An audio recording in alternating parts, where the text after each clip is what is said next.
Roni math জোনে স্বাগতম। আজকে আমরা দেখব প্রাথমিক সহকারী শিক্ষক নিয়োগ পরীক্ষা, যেটা 2023 সালে অনুষ্ঠিত হয়েছিল প্রথম ধাপে। সেখানকার যে অঙ্কের কোশ্চেনগুলো আছে সেই প্রশ্নগুলো সমাধান করার চেষ্টা করব। আমি চেষ্টা করব যত বিস্তারিতভাবে আপনাদেরকে উপস্থাপন করা যায় এবং আপনারা যেন অঙ্কটা বুঝতে পারেন।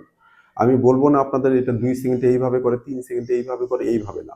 আমি বলবো যে অঙ্কটা কিভাবে করতে হয়, অঙ্কটা কিভাবে হয়, অঙ্কটা কি বুঝাচ্ছে আমি সেটা বোঝানোর চেষ্টা করব, যাতে করে অঙ্কটা আপনারা করতে পারেন। কত সময় করবেন, কত কম সময়, বেশি সময়, সেটা পরে।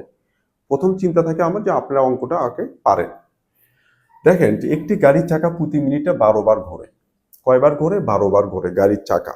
এইভাবে গোলাকার চাকা সুন্দর করে ঘুরে আসলো। চাকাটি 5 সেকেন্ডে কত ডিগ্রি ঘুরবে? তার আগে আমার কথা, এটা যদি একটা চাকা হয়, এই চাকাটা যদি একবার ঘোরে, এই চাকা ধরলাম যে এখানে সাইকেলের চাকার এখানে লিফট থাকে যেখানে হাওয়া দেয়, তো এটা এখান থেকে ঘুরে যখন এই পাশ দিয়ে এখানে আসবে তখন কত ডিগ্রি ঘুরে একবারের জন্য? তাহলে একবার ঘুরলে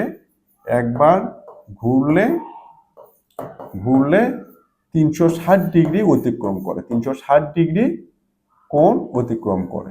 কোণ অতিক্রম করে অতিক্রম করে দেখেন, এটা যখন এইভাবে ঘুরে যখন আবার এখানে চলে আসবে তখন কত ডিগ্রি কোণ ঘুরবে? 360 ডিগ্রি। তার মানে কোনো একটা চাকা যদি সার্কেল মানে বৃত্তাকারে একবার যদি ঘোরে 360 ডিগ্রি সে অতিক্রম করে। 360 ডিগ্রি, এটা শুধু বোঝেন ভালো করে। এবার দেখেন প্রতি মিনিটে কতবার ঘোরে? 12 বার। ওকে, দেখেন তাহলে যেহেতু এখানে সেকেন্ডে আছে, তখন আমি এই প্রতি মিনিটটাকে কিসে কনভার্ট করব? সেকেন্ডে কনভার্ট করব। তাহলে প্রতি মিনিটে 12 বার ঘোরে মানে 60 সেকেন্ডে 12 বার ঘোরে। আমি এবার এটা বলবো, আমি এবার বলবো না প্রতি মিনিট। এই মিনিটটাকে কিসে নিলাম আমি? প্রতি মিনিট মানে 1 মিনিট, 1 মিনিট মানে 60 সেকেন্ড। এখানে আছে 1 মিনিটে 12 বার ঘোরে, আমি এবার বলবো 60 সেকেন্ডে 12 বার ঘোরে। ওকে, দেখেন 60 সেকেন্ডে 60 সেকেন্ডে ঘোরে কতবার ঘোরে? 12 বার। আমি সেটাকে এবার আবার ডিগ্রিতে নিয়ে যাব। এই যে 12 বার ঘোরে, তাহলে 12 গুণন 360, তাহলে 60 সেকেন্ডে ঘোরে, এইটা ডিগ্রি। যে 12 বার ঘুরে না, 60 সেকেন্ডে কয়বার ঘোরে? 12 বার। একবার ঘুরলে কত ডিগ্রি অতিক্রম করে? 360 ডিগ্রি। তাহলে 12 বার ঘুরলে কত হবে? 12 গুণন 360 ডিগ্রি সে ঘুরতেছে। কি করলে? কতক্ষণে? 60 সেকেন্ডে। এবার একটা মজার বিষয়, এইখানে কখনোই আপনারা গুণ করবেন না। এটা আবার ছোট্ট একটা টেকনিক, এখানে কখনো গুণ করবেন, এটা গুণ আকারই রেখে দেব। এর বেনিফিটটা দেখেন, তাহলে 60 সেকেন্ডে যদি এতটুকু ঘুরে, তাহলে 1 সেকেন্ডে কতখানি ঘুরবে? 12 গুণন 360 ভাগ কত? এই 60। তাহলে 1 সেকেন্ডে ঘুরে কত? এইটা ভাগ 60। এবার বলছে কত? 5 সেকেন্ডে। তাহলে 5 সেকেন্ডে ঘুরে 12 গুণন 360 গুণন 5, নিচে কত হবে? 60। আমি কিন্তু এটা চাইলে গুণ করে দিতে পারতাম, কিন্তু আমি গুণ করব না। কেন গুণ করব না? এখন দেখেন, যদি আমি এটা গুণ করতাম এটা একটা বড় সংখ্যা হয়ে যেত, তখন আমার কাটাকাটি করতে ঝামেলা হতো। এখন কিন্তু আমার সেই জিনিসটা হচ্ছে না, খুব সহজেই কিন্তু আমি এটা এখন করতে পারবো। তাহলে দেখেন কি হবে, শূন্য শূন্য কাটা, 6 দিয়ে এই 36কে কাটলে 6 6 36। এখন তাহলে কি থাকলো আমার? 12 গুণন 6 গুণন কত? 5, তাই না? তাহলে এখন 5 6 কত? 30।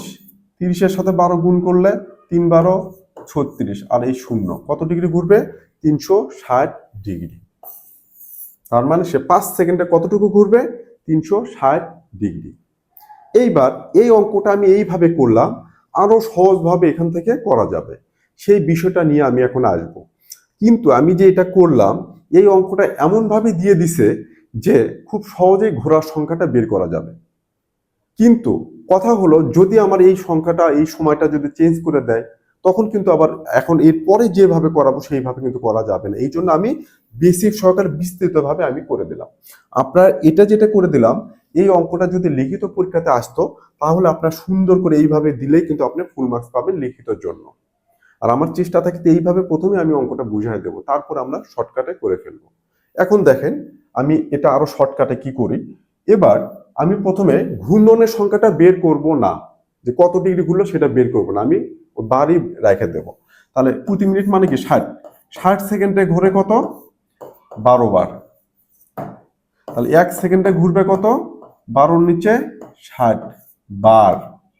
তাহলে 5 সেকেন্ডে ঘুরবে কত, 12 গুণন 5 নিচে কত, 60, 5 12 60, 60 60 কেটে গেলে কত হবে, একবার ঘুরবে। কতবার ঘুরলো, একবার। এবার কিন্তু আমি আর কোণে গেলাম না। তাহলে কোন সাইকেলের চাকা যদি বৃত্তাকার পথে একবার ঘুরে কত ডিগ্রি অতিক্রম করবে, 360। তো এইটা আমি শুরুতে দেখাইনি। এর কারণটা হলো আমার এখানে ঘূর্ণনের সংখ্যা কিন্তু কিসে চলে আসলো, পূর্ণ সংখ্যায় চলে আসলো। যদি এটা 2 বার হতো, 2 গুণন 360। যদি এটা 3 বার ঘুরতো 5 সেকেন্ডে, 3 গুণন 360। কিন্তু যদি আমার এখানে দশমিক থাকতো, যদি আমার এখানে 1/3 থাকতো, যদি আমার এখানে 1/5 থাকতো, তখন কিন্তু আমাকে ওই ব্রেকডাউন করে যেভাবে ভেঙে দেখিয়েছি আমি, ওইভাবে কিন্তু আমাকে করতে হতো, সেটা সহজ হবে। তাহলে এখানে ঘূর্ণনের সংখ্যা বের করে 360 দিয়ে গুণ করলেও কিন্তু আপনাদের অঙ্কটা হবে।